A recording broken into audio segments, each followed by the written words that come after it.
Fala, galera do canal do Professor Thiago Lira, aula 19 do curso completo de Filosofia para o Enem. E temos essa playlist aí, já estou construindo há 2 anos essa playlist, começamos lá nos pré-socráticos, a questão do mito, passamos aí pela filosofia clássica grega, tá bom? Depois fomos para a Idade Média, Idade Moderna, tá? Estamos falando de filósofos contemporâneos.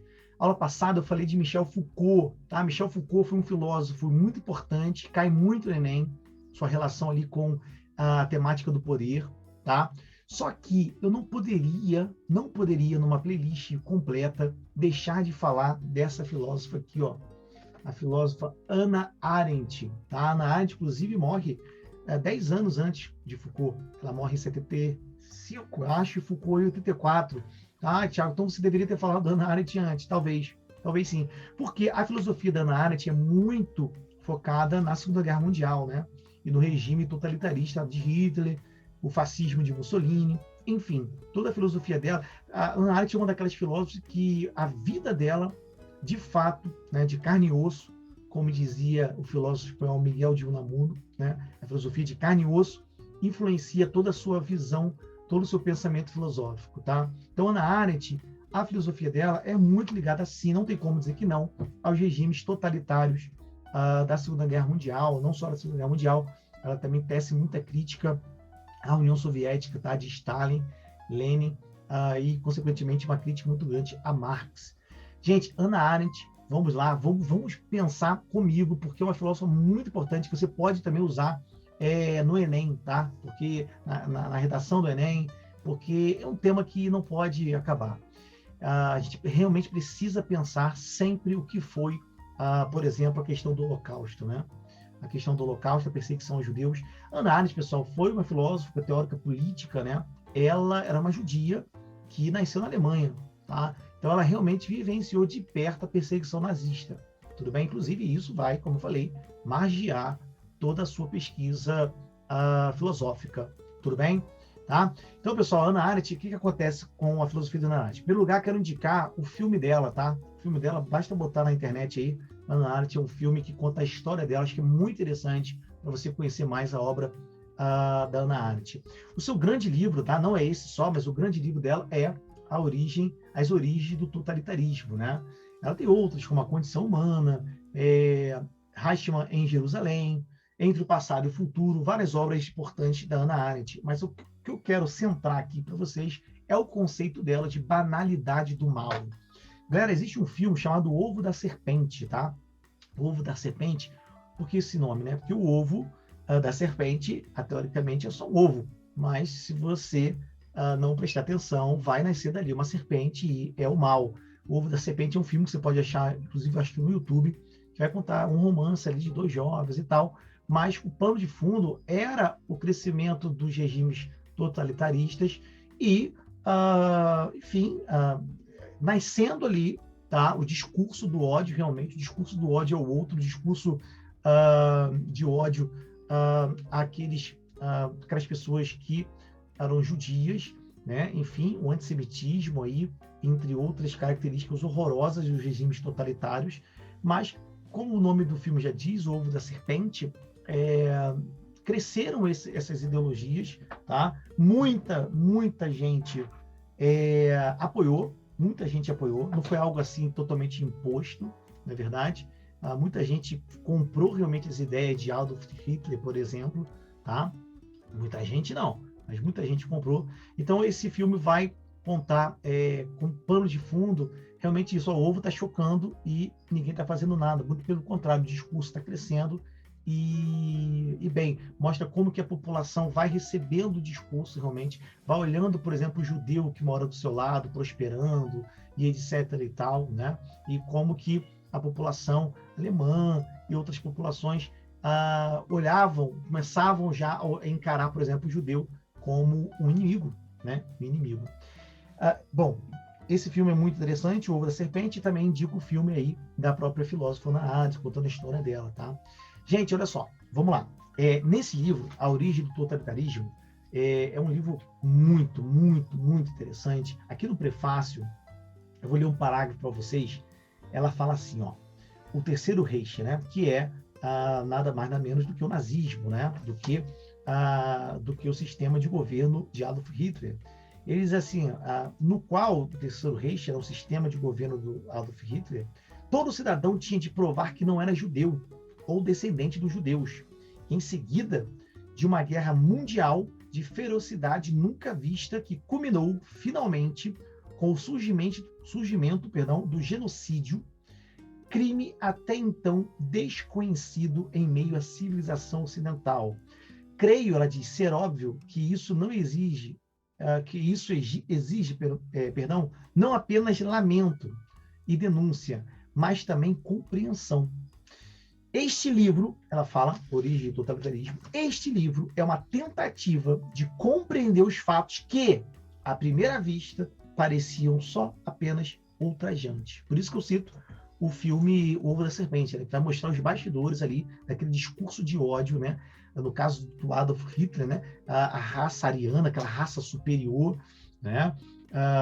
Enfim, e a Alemanha combalida com as imposições econômicas da derrota da Primeira Guerra Mundial, né? Então, ela vai com esse livro realmente dizer, entrar nessa questão de onde tem essa origem realmente do sistema totalitarismo, né? E aí, galera, vamos lá. Hannah Arendt, contar um pouquinho da história dela, né? Ela consegue fugir da Alemanha, tá? Hannah Arendt tinha sido aluna de Heidegger, né? Martin Heidegger, filósofo que a gente já falou um pouquinho aqui no canal, né? Inclusive dizem que eles tiveram um romance e tudo mais. Ela foi aluna numa universidade da Alemanha de Heidegger, mas ela consegue ir para Nova York, né? Nessa questão da Segunda Guerra Mundial. Aliás, gente, mais dois livros para vocês aqui, né? Eu cito para vocês, por exemplo, Viktor Frankl, né?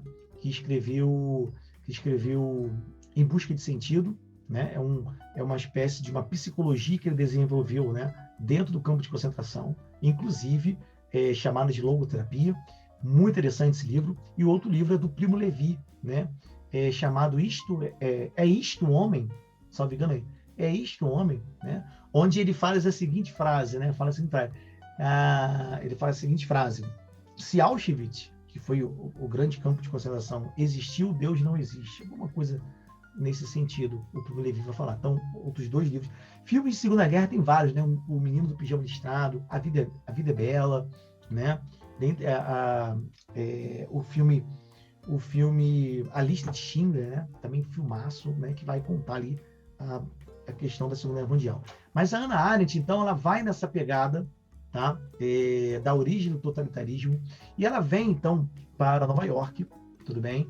E ali ela, em Nova York, começa a escrever realmente a sua filosofia, tá? Tendo como raiz essa questão muito forte dos sistemas totalitaristas. Ela vai criticar não só Adolf Hitler e o nazismo, mas também o fascismo de Mussolini na Itália, também o totalitarismo da União Soviética de Stalin e Lenin. Galera, o que acontece? Né? Acho que esse é o grande recorte.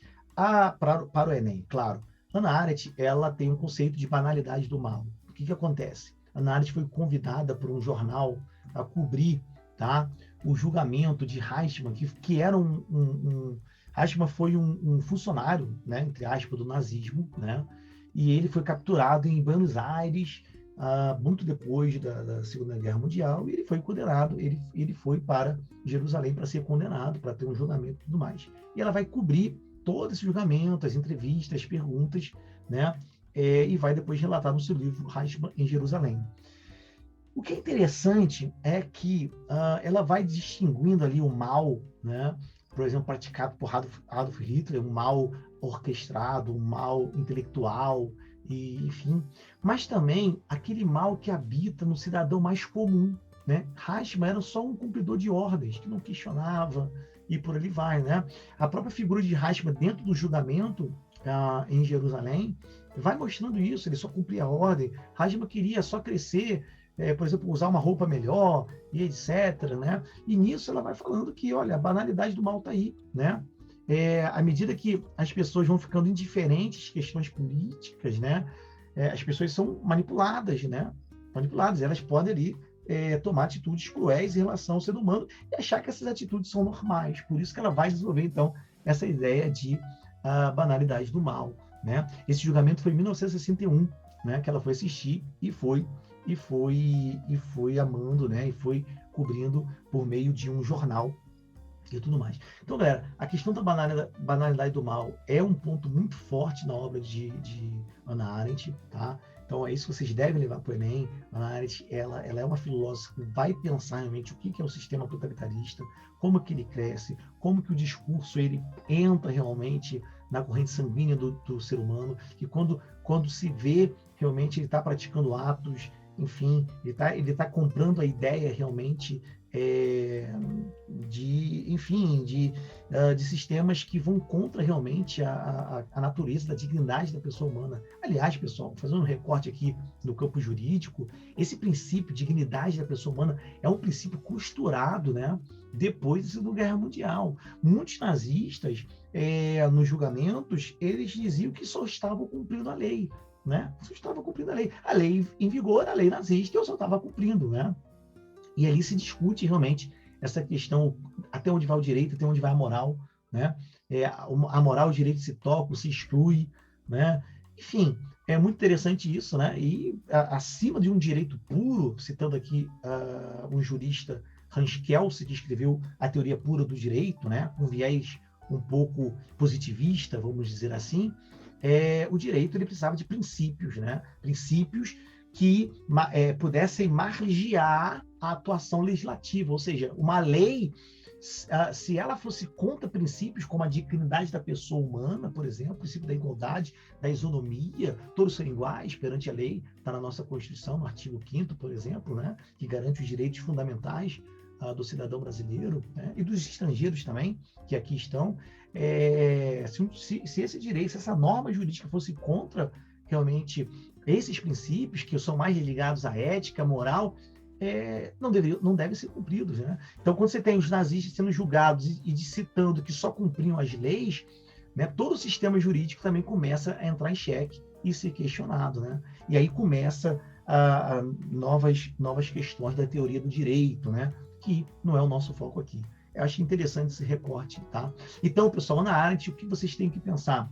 Filósofo, né, que vem para os Estados Unidos, vai pensar toda essa questão da Segunda Guerra Mundial, dos sistemas totalitaristas, e vai tecer uma excelente crítica a essa banalidade do mal que existe nas coisas mais rotineiras. Então, galera, é que deu um problema no vídeo anterior. Então, a Hannah Arendt, para terminar, né, uma filósofa que vai pensar, então, esse mal banal que existe no cidadão comum, né, um mal rotineiro, do cotidiano. E, enfim, a filosofia da Hannah Arendt é muito importante para o Enem, não só para as questões objetivas, tá, que já caiu questão do Enem sobre a Hannah Arendt, mas numa redação, onde você pode citar o pensamento da questão do mal de Hannah Arendt, e você vai, com certeza, alavancar sua nota aí, rumo à nota 1000. Beleza, galera? Se inscreva no canal, curta o vídeo e vamos que vamos. Abraço!